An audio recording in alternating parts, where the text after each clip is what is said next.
Welcome back, ladies and gentlemen, to the 2015 TMS Collegiate Table Tennis Championships. It's NCTTA. I'm Adam Bobrow, and alongside me is Han Xiao. How you doing, Han? Good.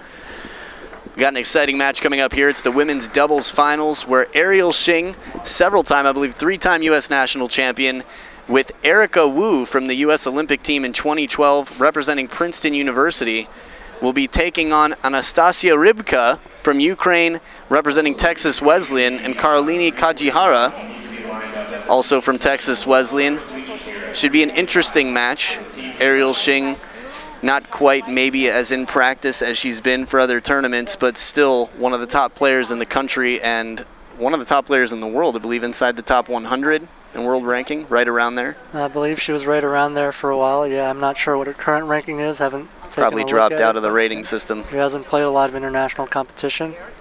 And Erica Wu, in a very similar situation, was one of our top players and really isn't as in practice. This year being her first year of college, hasn't been training a whole lot, so definitely a little bit rusty, but hopefully those two can pull it together as the #1 seed and have a strong showing here. Now, as you've seen, we've got a wrist brace, a whole sort of a soft cast on Erica Wu's tossing hand, her left wrist. She had an ice skating accident. Go figure, no pun intended. The two of them are going to be playing together. Erica has not been playing for that long with this soft cast on, so it's sort of the breakout real test. Princeton are the favorite, I believe, should be the top-seeded women's team with Erica Wu, Ariel Hsing, Shirley Fu, and then I believe Marissa. And they've got a fifth player here as well that plays similar to Marissa, a little bit lower on the scale of things, but have some experience in tournament play. Yeah, and it's just a really strong women's team overall, along with Cal Berkeley, one of the powerhouses, especially with all the influx of the new freshmen into both programs, even stronger than last year. Berkeley rolls deep. I mean, they've got a lineup that even if they played their bench players, they'd be stronger than probably half of the qualifying for national women's teams. I mean, between Lily Zhang, Sylvan Guo, Jasmine Win, Ellen Huang, and I think they have a few more women's players. They have Erica Tran as well. Oh, right. Team.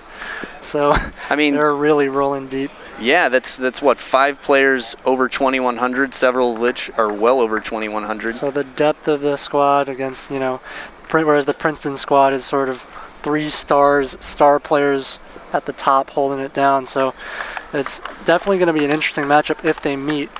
Meanwhile, in the women's doubles, we've seen a lot of the teams not really perform up to their own standards, I would say, especially the #1 seed Princeton team. They haven't really been tested at all. Funny story, Lily Zhang and her partner Ellen Huang, I believe that was who she was slated to play with, they forgot to register for the doubles, and as a result aren't in the field. Can you imagine World Championships, Timo Boll and Ma Long just, oops, sorry, we forgot to set an alarm. I thought you were registering us. No, I thought your association was doing it. But Ma, you told me you were going to register. Now out here, I don't know if you've seen Kajihara play much. I've had the opportunity to play with Rybka, and strong touch and a flat hitting game, very good close to the table, very aggressive play. Yeah, both play very aggressively. Kajihara is more of a spinner, whereas Rybka is more of a flat hitter, but both are extremely streaky. And it's not exactly the best style to play Princeton, because against Princeton, the way this tournament is going, you want to kind of just keep the ball on the table and let them make some of their own mistakes, keep the game close and try to pull it out at the end, especially with the gap in technique and overall skill between the two teams if you're just talking about singles play. So it's not the ideal playing style for playing Princeton, but if they get hot, anything could happen. And at the same time, though, if you're playing consistency and you're playing safe, I mean, the stronger team, I think you're going to have to play out of your comfort zone and take some risky shots and just hope that you're on a hot streak. At some point, but we've seen the last 2 teams that took on Princeton both able to perform really well. In fact, we had UT Austin take a game off of Princeton and I don't recall too many winners being hit on either side, really. It was just Ariel Hsing's been struggling a lot with serve return, surprisingly. Just a lot of errors directly off serve return. So a lot of teams have been feeding off of that. I imagine as the tournament goes on, some of those errors are gonna go away. So by the time you hit day 2 and day 3, I'm guessing it's going to be harder and harder to get free points off of that aspect of her game. But now it's 9-1 for Ariel Hsing and Erica Wu, so service receive has not been a problem for Ariel so far. It's not been pretty so far this first game for Texas Wesleyan. Break off the top of the net, and it's 9 game points in the first game. Again, this is a best-of-5 women's doubles final. Smart play, inside-out receive deep into the cross court. And it's 11-1 for Ariel Hsing and Erica Wu, but it was not a mercy point, while it might look like it on paper. Happened early in the game. Texas Wesleyan needs to find something that works on serve and serve receive, because they're playing too safe on that in that aspect. Serves are a little bit too slow, a little bit too vanilla. Put a little more side spin on it, do something to put Princeton out of their comfort zone, because right now, obviously, not getting any sort of advantage from that aspect. Now looking at the faces of the players, Keith Evans, coach from Texas Wesleyan, talking to Kajihara and Rybka. It's interesting, they came over with a smile, as in, like, well, what are we going to do? Which sometimes a smile can be a good thing, but they're back in the focus zone here, getting some sound advice for how they can actually, hopefully, cause a threat to the Princeton pair. The problem with a smile like that is, sure, it's okay if it's a smile like, oh, we got beat bad that game, let's just forget about it. But sometimes it can also be a sign that they're putting their opponents up on a pedestal and saying, oh, there's no way we can beat them anyway. Right, it's hopeless. Let's just have some fun. That's a bad sign. That's what you want to avoid. You want to always have confidence that you can at least take a game off of them and take that game and turn into more confidence to take another game. We'll see if Rybka can do something to change the serve-receive game of Ariel Hsing. It's a little too slow, a little too safe. We saw some of the schools with even slightly inferior players, really load up the serve with a lot of side spin, a little under, a little top, and both Princeton players had a lot of trouble because they were trying to be over-aggressive with that. And right there we saw Rybka doing something we haven't seen much of. She spun the ball in, she looped it from a little bit behind the table instead of flat hitting it from a step closer, and it worked out for her. And back to the slap, you can hear the sound, how dead that is, right through to the wood of the blade. Yeah, and Princeton's done their homework. Texas Wesleyan had a lot of trouble with Rybka trying to hit those balls that other players would be blocking. She's been trying to flat hit them. And that was a change of pace. Nice. Put a little touch on it, a little bit of side spin at it as the ball kicked back. Block it on the table, make the Princeton pair move around a little bit. Yeah, definitely changing up the pace of play. But definitely don't just give free points especially when Erica Wu opens. It's not a really hard shot. You don't have to rush to hit a winner. That's great adjustment. What a recovery from Ariel. Great adjustment from Ball Ariel coming off Hsing. the top of the net and then just right down the line with the forehand. Mike Landers won a free gift bag before, was giving me some signal. I couldn't make out what he was saying. Oh, just celebrating. Happy to have some free stuff from our sponsors here. Princeton stepping up and taking control again, but this is a much better start. Even before this point, Texas Wesleyan had already doubled their score from last game. That's always impressive.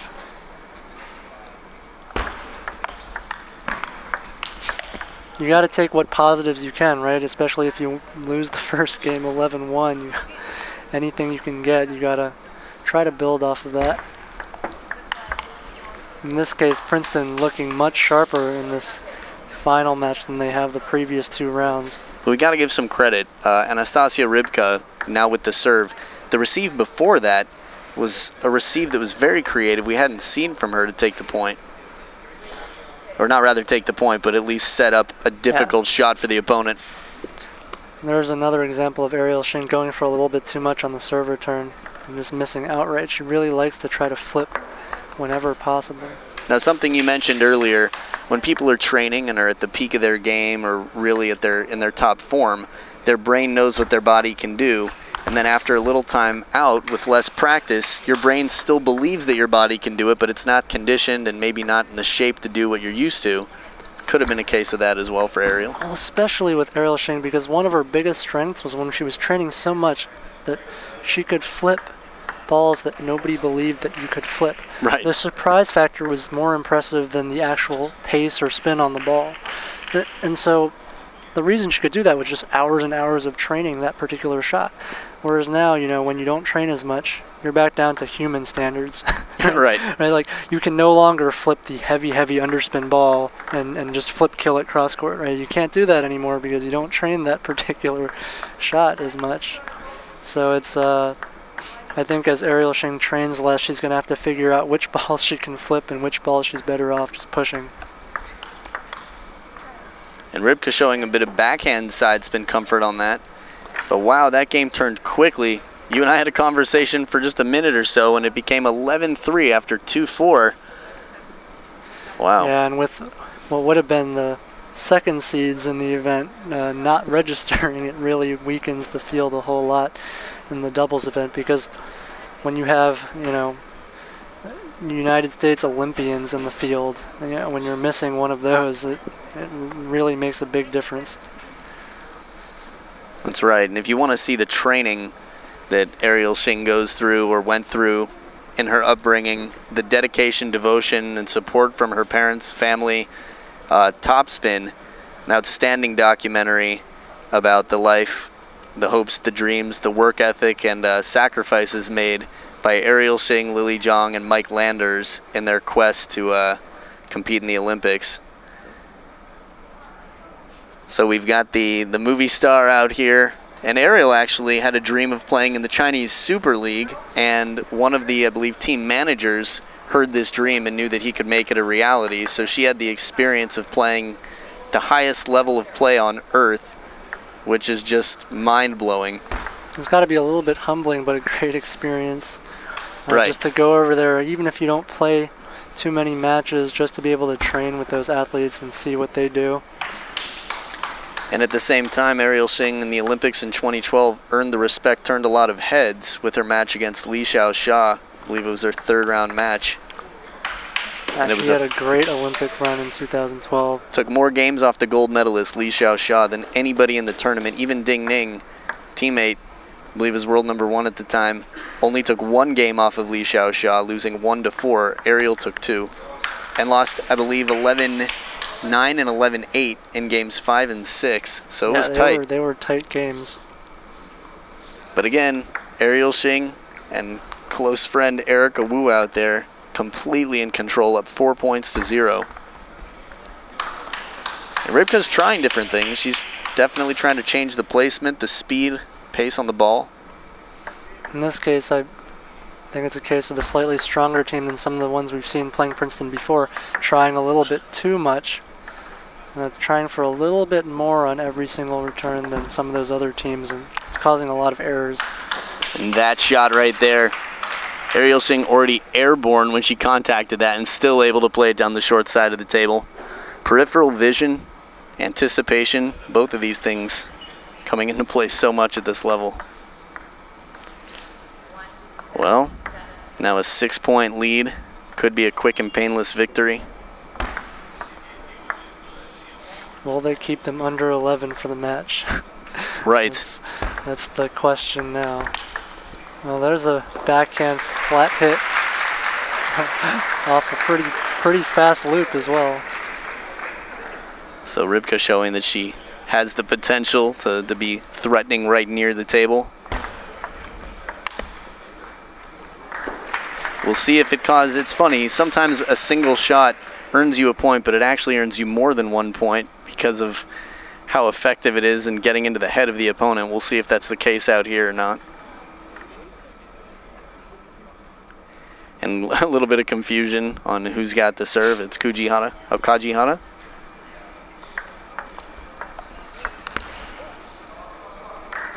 And Erica Wu about a step behind that shot, taking a little bit late.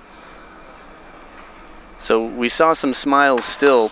At a certain point, this is still a comfortable lead for Erica Wu and Ariel Hsing.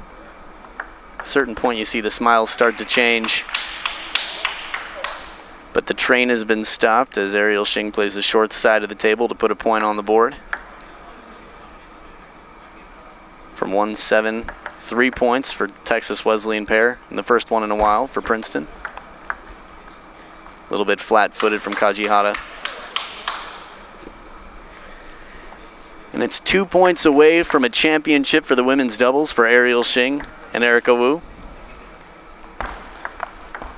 Inside out, receive with some pace this time. Instead of going for the push, tried to hit more the side of the ball to keep the speed on it. Yeah, a little bit deceptive. Very clever play. That's what table tennis is about a lot of the time. So many things to consider. And it's not always about who can hit the ball faster. In fact, most of the time it's not even about who can hit the ball faster. So now it's 5 championship points for Princeton. Let service. Rybka is going to try again. Strong counter from Kajihara this time. To the middle of the table, a little bit more pace on it. Still 4 championship points against them. The Texas Wesleyan pair fighting, now receiving the serve from Princeton's Erica Wu.